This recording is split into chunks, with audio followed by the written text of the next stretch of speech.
2500 ఎకరాలు రక్షణ భూములు ఇవ్వండి, వరంగల్ సైనిక్ స్కూల్ అనుమతులు పునరుద్ధరించాలి. రక్షణ శాఖ మంత్రి రాజ్నాథ్ సింగ్కు సీఎం రేవంత్ రెడ్డి విజ్ఞప్తి. అంటే భూములు ఉన్నాయి రక్షణ శాఖ, అంటే సెంట్రల్ గవర్నమెంట్ సంబంధించిన మిలిటరీకి సంబంధించిన 2500 ఎకరాలు మాకు ఇవ్వాలని కోరుతుండు. రెండోది వరంగల్ సైనిక్ స్కూల్ కూడా అనుమతులు ఇవ్వాలని కోరుతున్నాం. సోమవారం ఢిల్లీలో కేంద్ర మంత్రి రాజ్నాథ్ సింగ్ కలిసిన సీఎం రేవంత్ రెడ్డి రాష్ట్ర కాంగ్రెస్ ఎంపీలు అందులో 1 2 3 4 5 6 7 8 9 10 మిగతాలందరూ వచ్చారు. 2 రోజుల పర్యటన కోసం ఢిల్లీ చేరుకున్న సీఎం కాంగ్రెస్ ఎంపీలతో కలిసి రాజ్నాథ్తో సమావేశం. రక్షణ భూముల బదలాయింపుపై చర్చలు. కేంద్ర గృహ నిర్మాణ పట్టణ శాఖ మంత్రి ఖట్టర్తోను భేటీ. రాష్ట్రానికి 2,70,000 ఇండ్లు మంజూరు చేయాలని రిక్వెస్ట్. స్మార్ట్ సిటీ మిషన్ కాలపరిమితి ఏడాది పాటు పొడిగించాలని వినతి.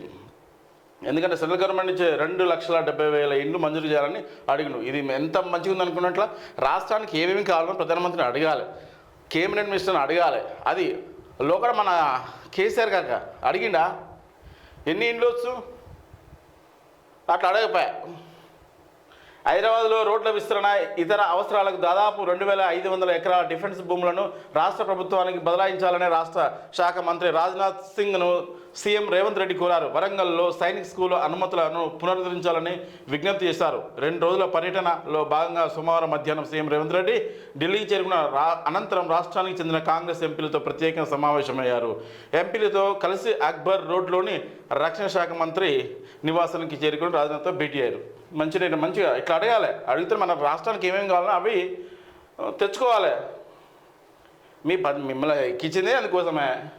త్వరలో కేబినెట్ విస్తరణ. పీసీసీ చీఫ్ పదవులపై హైకమాండ్తో సీఎం రేవంత్ రెడ్డి చర్చించే ఛాన్స్. ఈ నెల 27తో ముగియనున్న పీసీసీ చీఫ్ పదవీకాలం. ఈ నెలాఖరుకు కొత్త చీఫ్ వచ్చే అవకాశం. వచ్చే నెల ఫస్ట్ వీక్లో మంత్రివర్గ విస్తరణ. నామినేట్ పోస్టులపై కూడా రానున్న క్లారిటీ. ఎందుకంటే కాంగ్రెస్ నాయకులందరూ ఆశపడుతున్నారు ఎవరెవరికి వస్తాయి మంత్రులు ఏం కదని.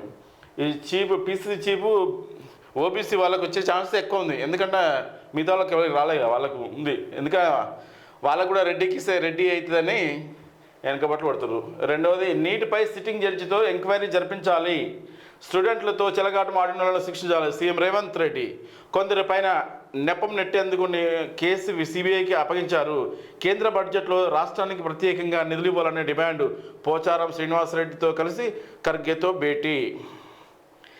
అంటే సిబిఐకి అప్పగించడానికి ఇంకెందుకు మళ్ళీ సిట్టింగ్ జడ్జి అయితే అవసరం లేదు కదా. ఏందో పోచారం శ్రీనివాసతో కలిసి మల్లికార్జున బెడ్తో భేటీ అయ్యారు. ఇవ్వాలా వద్దన్నా